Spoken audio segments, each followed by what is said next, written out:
A couple of weeks ago we talked about how evil is so ingrained in the world, so much a part of the fabric of how things work, that evil wins. We live in a world where the bad guys win, the good guys lose. In Christianity, as we have always known it, there is a divide on how we're supposed to respond to that. One side says that if we'll just work hard enough, we can build a world where the good guys will win. The other side says that evil is so strong that we can't do it on our own. We'll never be able to build that world, so we just have to wait until the end of the world when God creates a new world and sets things right. Now those are the two options offered in the Christianity as we have always known it. But neither one of them is really a good option. You know, people have been trying to build a world where the good guys win probably since the beginning of human civilization. And they've always failed. So it's really not reasonable for us to think that we're going to succeed in something that's never been done in all of human history. So I guess that means we're faced with waiting till the end. But you know, it's hard to live in a world where evil wins and you know you can't do a thing about it.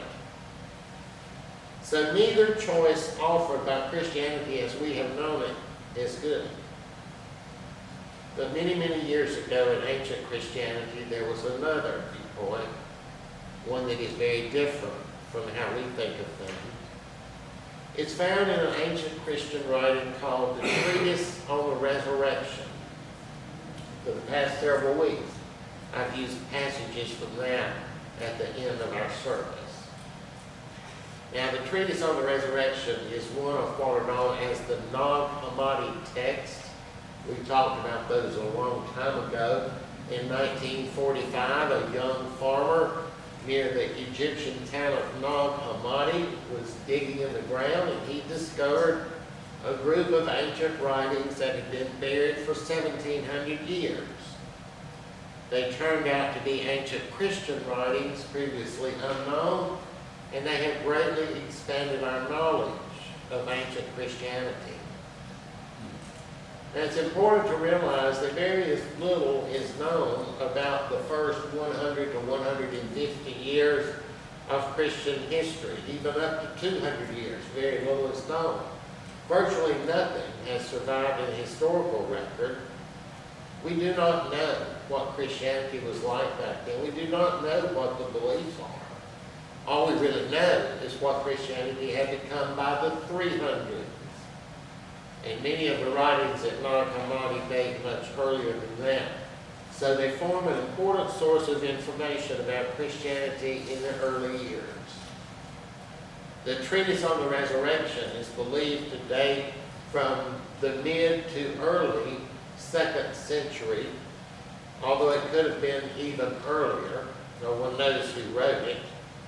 The importance of it is that it gives us a window in what at least some Christians believed at that time. It has a very different tone than we're used to hearing, a very different perspective. It is in the form of a letter written to a man named Raganos. No one knows who that was. And it's unclear whether that was an actual letter itself or whether it was just something written in that form. The text is found is in the Coptic language. Coptic was an ancient Egyptian language written in Greek letters. But from the syntax of it, scholars say that it was a translation from Greek. So the text we have seems to be a translation from Greek. It is earlier than any of the surviving manuscripts that form the books of the New Testament. So it offers a valuable window into ancient Christian history. So to understand the view offered in the Treatise on Resurrection, it's first necessary to stop and think about a few things. One of them we thought about last week. What are you? Are you just a body? Are you your body? And last week we decided, no, you're not just your body. There is another part that you might call it your consciousness, your intellect. Somebody might call it the soul or whatever. But the bottom line is that we have a part of us that is not chained to our body. I am a spiritual being, a soul or a spirit, whatever you want to call it, inside a body. I'm embodied, but the body is not me. It is my spirit, my soul, my intellect, my consciousness that is me. I am just clothed, so to speak, in a body. Now I want to think of another question. What is reality? What is real? First of all, we might think of something real as the physical world, the things we can look at and touch and see and feel. This building is obviously real. It has to be, or else we'd be all on the ground. The street outside here is real, else we wouldn't have been able to drive here on that street this morning. The trees are real. Shelby is real. If you don't believe it, you just walk out here and you can look up there and there's downtown. It's real. I'm real. I can feel my body. You can come up here and feel me. If you think I'm just a ghost, you can come up here and touch me. I'm here. We might also think of reality in other things. It's real that we are in Shelby. The fact that we're in Shelby is not a thing we can touch, but it is real. We are in Shelby. We are in North Carolina. And so reality is something tangible, something that we can prove some way. You can either see it or you can prove it in some way. Are Christian beliefs real? Are things like the Spirit real? Is resurrection real? Is truth real? Hopefully we believe that, but they're not tangible things. You can point to this building. You can have somebody walk in here, prove to them it's real. But the things Christianity talks about, they're not tangible and you can't prove it. Can you prove anything about what Christianity says? No, you can't. The beliefs of Christianity, including the belief that I exist independently of my physical body, are not provable in the same way that we believe reality is provable. We cannot see or touch Jesus. We cannot prove that there is a spiritual realm. We cannot prove that there's a spiritual part to us. According to what constitutes reality then, are they real? Earth is real. But what about the things that we can't see or touch? What about the things we believe as Christians? What about the spiritual realm? Are they illusions? Are they things that people conjured up? Are they things that people sat down and made up and thought up and wrote up and just come up with this fantasy world? According to the Treatise on Resurrection, it is the things we believe as Christians that constitute true reality. That's what really is real. And according to the Treatise on Resurrection, the world and the things we think are real are what are the illusions and the apparitions. There is a concept, we talked about this a long time ago here, when the New Testament speaks of truth with capital T, it uses the word aletheia. And the word aletheia has the connotation of something that is hidden and the veil has to be pulled off. In other words, that word the New Testament uses for truth with a capital T is a word that tells us that things are not as they seem. That the veil has to be pulled off before we can see truth with a capital T. And that is what Christianity has traditionally maintained Jesus did. Jesus pulled the veil off. Jesus opened our eyes so we could see truth. He revealed truth to us. And see, this is the same idea on the Treatise of Resurrection. That what you see is not reality. Reality is the spiritual. It is the physical, the things we think are real, that are the apparitions in our illusion. So keep that in mind. Now another question. When does someone die? It might be obvious. When their heart stops beating, when their brain no longer functions, when they're what we call medically dead. You can go over to hospice and look at people in what they call the dying process. But are we not all in the dying process today? Are we not all aging? Are our bodies not all weakening? If y'all are like Wanda and I, sometimes we wonder, will this be the day that we get the diagnosis or have the first symptom? No, we do. Isn't it true that we are all on the road to death right now? Yes, we are. No matter how many years you may have left, the fact is you will have one day left, less, after today. You're on the road to death. We don't like to think of it, but our death gets closer every day. We were born to die. And from the moment of our birth, we move down the road to our death. So you see, what we call life is really not life at all. Life is the road to death. It is the dying process. Every one of us are in the dying process today. From the time a baby is born until the person dies, they are in a dying process. Everything is on the road to death. That's why the Treatise on Resurrection says that this life that we think we have today on earth is an illusion, an apparition. It's insignificant. Why? Because it'll be gone one day. One day, everything about our lives on earth, our body, your family, your house, your career, your spouse, your children, everything like that will be gone. One day the United States will cease to exist. One day the world will cease to exist.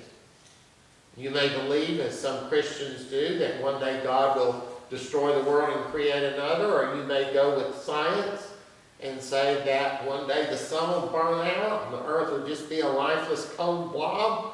Or you can say the sun might explode and go supernova and we'll all be burned up when it happens. But either way, no matter if you go with God or science, one day the earth will cease to exist. It ain't going to be here forever. But yet the spiritual continues. So which is real? That which is here for a moment, that which is on the road to death, or is true reality not what will exist long after all this is gone? That which is really the illusion and the apparition is that which passes away. Human life in the earth. But true reality is that which remains when all that's gone. And that's the spiritual. Our earthly life, in the grand scheme of things, is a flash in the pan. It's here today, gone tomorrow.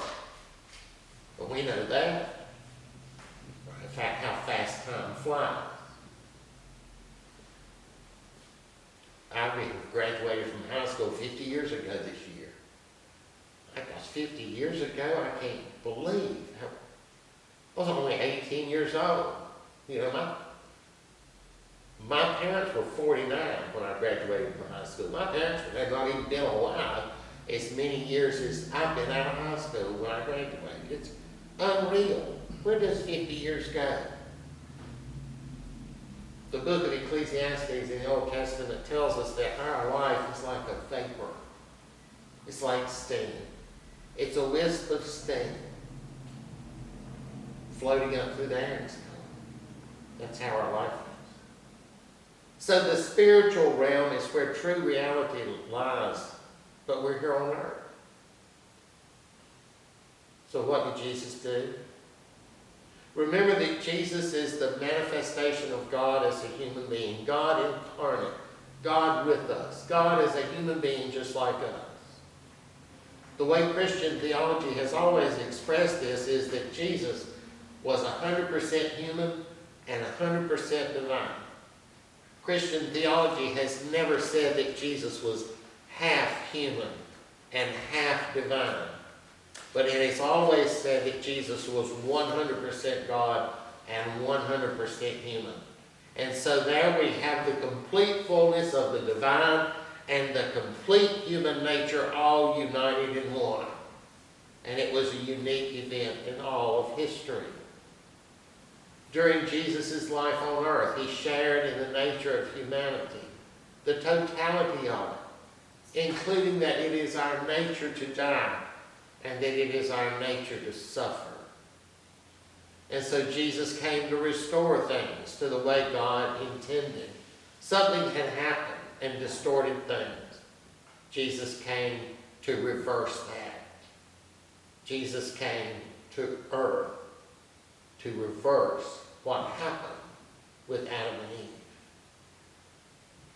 Jesus became a human being just like us in every way, taking on all of what it means to be human, all of it. And then by his divine power as God, he destroyed all of that, thus placing those things back to the way he originally intended them to be. In the words of the Treatise on Resurrection, Jesus swallowed death and defeated evil. So the work of Jesus, the swallowing, the defeat of death, the defeat of evil, which the New Testament tells us is the power behind death, the defeat of suffering. Those things that most plague human life on earth, and those things that God never intended to be here, he came himself and swallowed them up. So the resurrection is not something to hope for. But in the end, the resurrection is something we have already received. Jesus has already come. Jesus has already been born. He's already lived. He's already crucified. He's already risen from the grave. He's already ascended into heaven. That's not something we have to wait on. That's something that has already happened. And so the defeat of death, the defeat of evil is not something that will happen in the future. It is something that's already happened. It's just that with our limited human minds, we can't perceive it. We're blind to it. The Apostle Paul plainly wrote, you were buried with Christ, you were raised with Christ, and you are seated in heaven with Christ. He did not say that will happen in the future. He said it has already happened. You have been buried with Christ, you have been raised with Christ, and you are seated in heaven with Christ. He used the present tense there. We just don't realize it. You see, once we realize that, we can realize what we really are. And we can realize that we are not human beings chained to this world where the bad guys win, where we have to listen to the idiots with their mouths and their filthy talk. But instead, we are spiritual beings who have been restored to what we once were. Through Jesus, we have a change in what we are. The resurrection has set us free. The resurrection is the resurrection of our spiritual essence, a transformation from this world of the big filthy mouth, loud mouths, to the spiritual world of eternal goodness. We are already partakers of the divine life. 2 Peter chapter 1 says that through these you may be partakers of the divine nature, having escaped the depravity that is in the world. I don't know what depravity he was talking about, but I can tell you it couldn't have been any worse than what we see on our world stage. The filth that we see in the world today. But you see, because of Jesus' resurrection, we are set free. We have escaped the filth and the depravity that is in the world. We have escaped the corruption. And notice that that verse did not say we will escape it. We have escaped it. We have escaped it. Something, though, is trying to blind us and make us think that we have not. But if we can realize that we have escaped that,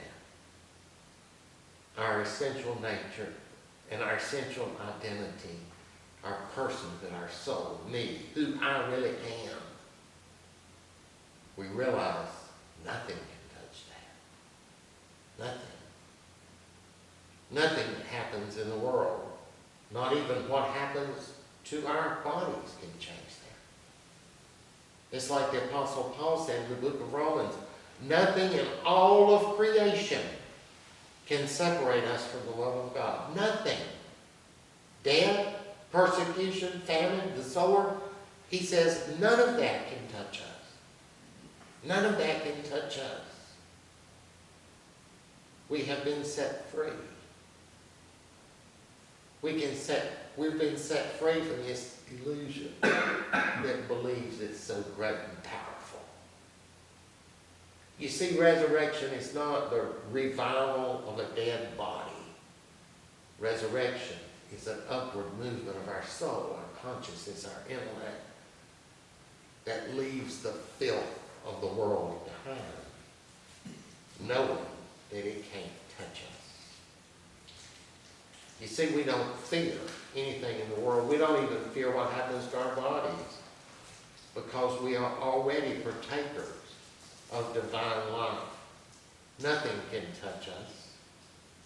The only thing that can happen to us is the shedding of the physical body, and so what? It's not us anyway. It's just like clothes that we wear. We have a life grounded in the certainty that I am, and nothing can touch me, because Jesus has given me life that nothing can touch. I'm not from here. I don't belong here. I belong somewhere else. I'm just passing through here. They can do whatever they want to here. I'm just passing through here. I have eternal life. The body they may kill, God's truth about it still, is a phrase from the hymn, A Mighty Fortress is Our God. Romans chapter 8 says, the Spirit himself bears witness with our spirit that we are children of God. And if we are children, then heirs of God and joint heirs with Christ. If we suffer with him, we will be glorified together. Ephesians, you he made alive. He made alive, who were dead in trespasses and sin, in which you once walked according to the course of this world, according to the prince of the power of the air, the spirit who now works in the sons of disobedience, among whom we also once conducted ourselves in the lust of the flesh, fulfilling the desires of the flesh and of the mind, and we were by nature children of wrath.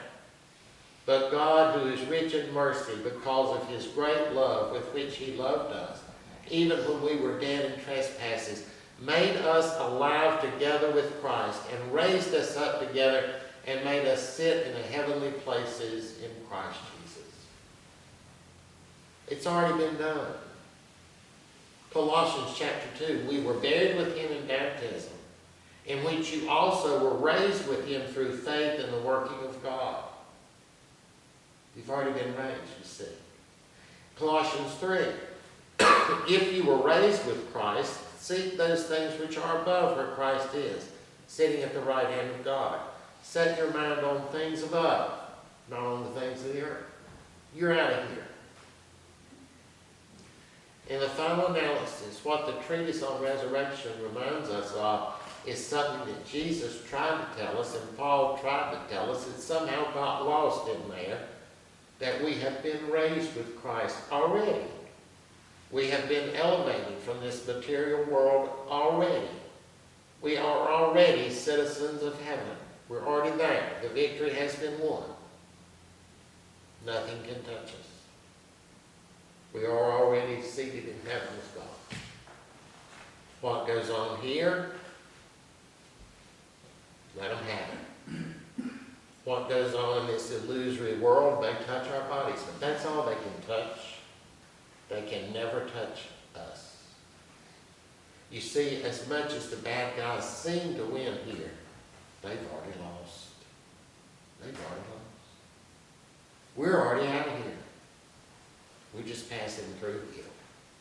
Just walking through the stink and the filth of the world. But it can't touch us. No matter what they do to your body, they can't touch you. They can only touch your body. The body they may kill. God's truth abides still. His kingdom is forever.